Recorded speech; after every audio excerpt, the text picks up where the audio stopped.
Species क्या है? Species जो है एक नेचुरल इंटरब्रीडिंग पॉपुलेशन है और वो डिफर करती है और आइसोलेटेड होती है रिप्रोडक्टिवली फ्रॉम अदर पॉपुलेशंस और वो प्रोड्यूस करते हैं फर्टाइल ऑफस्प्रिंग। ऐसे बच्चे प्रोड्यूस होते हैं जो अपनी जनरेशन को कंटिन्यू रख सकें। फर्टाइल के मतलब ये हो गया, या दूसरे शब्दों में हम ये कह सकते हैं कि ऐसे पॉपुलेशंस जो आपस में इंटरब्रीड नहीं करते हो तो ऐसे पॉपुलेशंस जो हैं अदर स्पीसीज कहे जाएंगे और ऐसे पॉपुलेशंस रिप्रोडक्टिवली आइसोलेटेड होते हैं। तो डिफरेंट स्पीसीज जो होती हैं वो एक दूसरे से रिप्रोडक्टिवली आइसोलेटेड होती हैं। स्पीसीज सिंगुलर भी है और स्पीसीज प्लूरल भी है। तो ये जो रिप्रोडक्टिव आइसोलेशन है वो दो तरह से हो सकता है। प्री जाइगोटिक मतलब जाइगोट बनने से पहले का आइसोलेशन हो, वो आपस में ब्रीड ही न करें, और दूसरा हो सकता है कि पोस्ट जाइगोटिक आइसोलेशन मतलब वो ब्रीड तो किसी तरह से हाइब्रिडाइजेशन हाइब्रिड तो प्रोड्यूस कर देंगे लेकिन वो हाइब्रिड सर्वाइव नहीं करेंगे। ये देखिए एक पॉपुलेशन है, ये दूसरा पॉपुलेशन है, तीसरा चौथा, इस तरह से, और ये एक स्पीसीज है। तो पॉपुलेशन क्या होगा? पॉपुलेशन जो है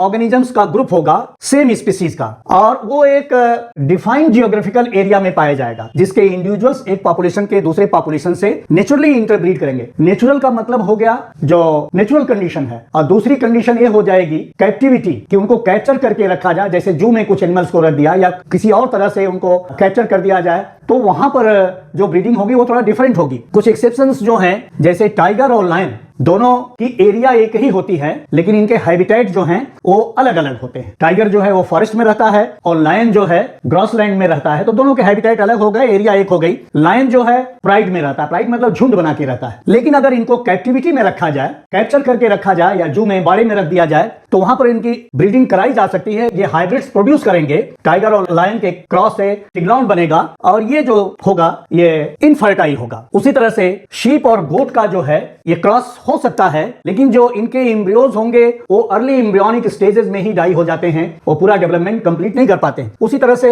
हॉर्स और डंकी, घोड़े और गधे का क्रॉस कराया जा सकता है और इनसे जो हाइब्रिड बनेगा वो म्यूल होगा, खच्चर। ये होगा तो बहुत मजबूत लेकिन ये स्ट्राइल होगा, ये इसकी प्रोजेनी आगे नहीं जाएगी, ये ऑफ स्प्रिंग नहीं प्रोड्यूस कर पाएगा। तो कुछ ये एक्सेप्शंस हैं। वैसे स्पीसीज जो हैं वो नेचुरल इंटरब्रीडिंग होती हैं और एक स्पीसीज दूसरी स्पीसीज से रिप्रोडक्टिवली आइसोलेटेड होती है। स्पीसीज सिंगुलर भी है और स्पीसीज प्लूरल की तरह से भी यूज होता है।